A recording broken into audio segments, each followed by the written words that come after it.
আসসালামু আলাইকুম এভরিওয়ান, আপনারা সবাই কেমন আছেন? আশা করি ভালো আছেন, আমিও ভালো আছি। তো আমি আজকে রান্না করব পাঙ্গাস মাছ। তো আপনারা ভিডিওটা দেখতে থাকেন, আর আপনাদের কাছে যদি ভিডিওটা ভালো লাগে অবশ্যই একটা সাবস্ক্রাইব করে দিবেন। তো আমি পাঙ্গাস মাছটা রান্না করার জন্য আমার বাবা বাজার থেকে পাঙ্গাস মাছ নিয়ে এসেছে। এবার আমি এটা ঢেলে নেব।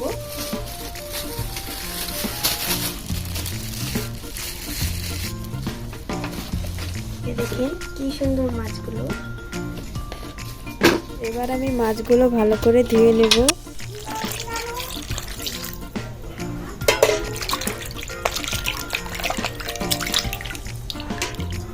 কি লাল লাল পানি বেরোচ্ছে, মাছটা ভালো করে ধুতে হবে।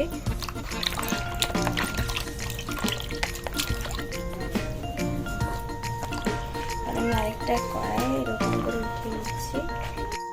এবার আমি পেঁয়াজগুলো ভালো করে কুচি কুচি করে কেটে নেব।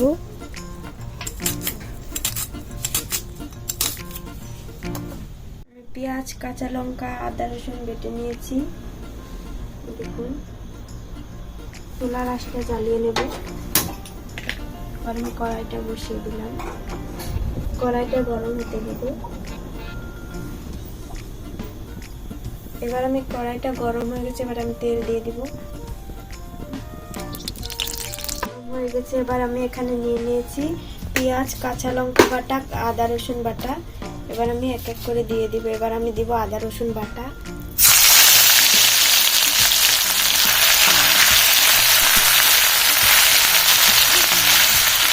ভালো করে নেড়ে তারপরে আমি পেঁয়াজ, কাঁচা লঙ্কা বাটা দিয়ে দেবো।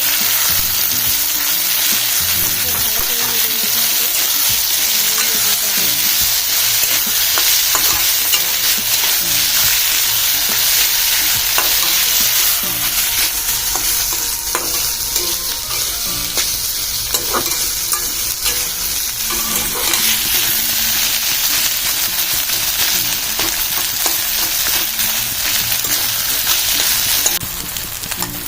এবার আমি এখানে নিয়েছি মরিচের গুঁড়া, হলুদ গুঁড়া, ধনিয়া গুঁড়া, লবণ এখানে দিয়ে দিব।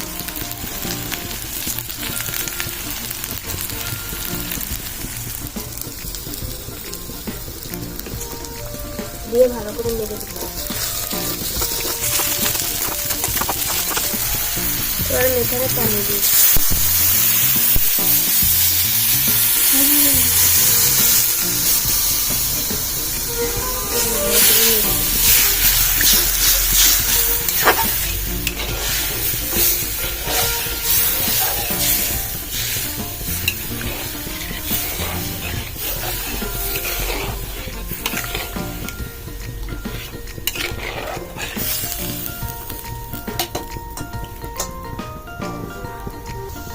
এই শীতে যদি গরম ভাতের সাথে এই পাঙ্গাস মাছটা আপনারা এরকম করে রান্না করে খান, বারবার খেতে যাবেন। তো আপনাদের বাড়িতে পাঙ্গাস মাছ আনলে এরকম করে অবশ্যই রান্না করে খাবেন, ট্রাই করবেন। এবার আমি এটা ভালো করে নেড়ে দিব।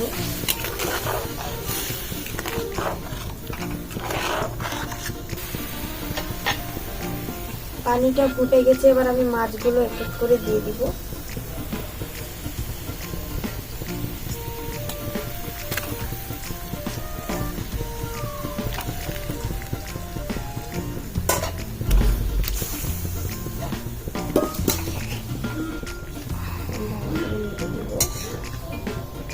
ভালো করে কষিয়ে নিব আমি মাছটা। তারপরে পরে যদি দরকার হয় পানি দিয়ে দেবো। মাছটা ঢেকে দিব, ভালো করে ফুটিয়ে নিব। এবার আমি ঢাকনাটা গুছিয়ে ভালো করে মাছটা নেড়ে দিব। মাছটা ভালো করে কষিয়ে পানি দিয়ে দিতে হবে।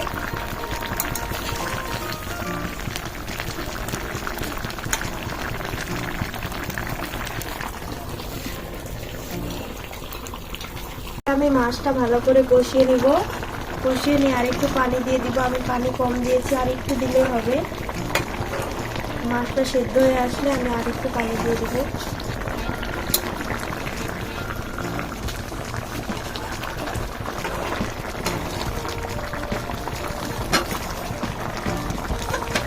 মাছটা কষিয়ে নিয়েছি, এবার আমি আরেকটু পানি দিয়ে দিব।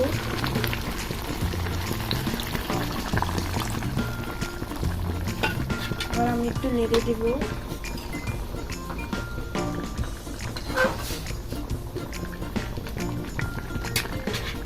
এবার আমি ঢাকনাটা দিয়ে ঢেকে দেবো।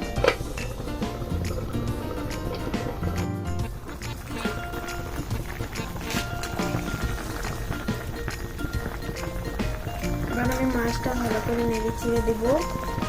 দেখুন আমি মাছটা ভালো করে নেড়ে চেড়ে দিচ্ছি। কি সুন্দর গ্রান বেরিয়েছে, মনে হচ্ছে এখনই খেয়ে নিই।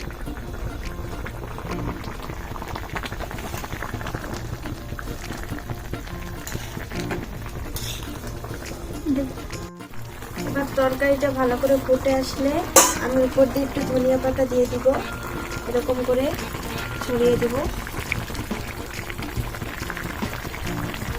এরকম করে ছড়িয়ে দিলাম। এবার ভালো করে নেড়ে চেড়ে দেব।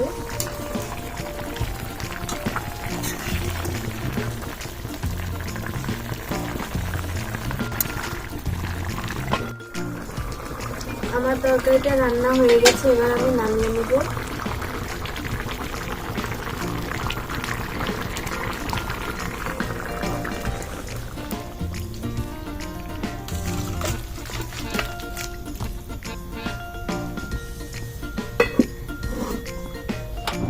দেখুন আমার তরকারিটা হয়ে গেছে। দেখুন কি সুন্দর কালার হয়েছে তরকারিটা।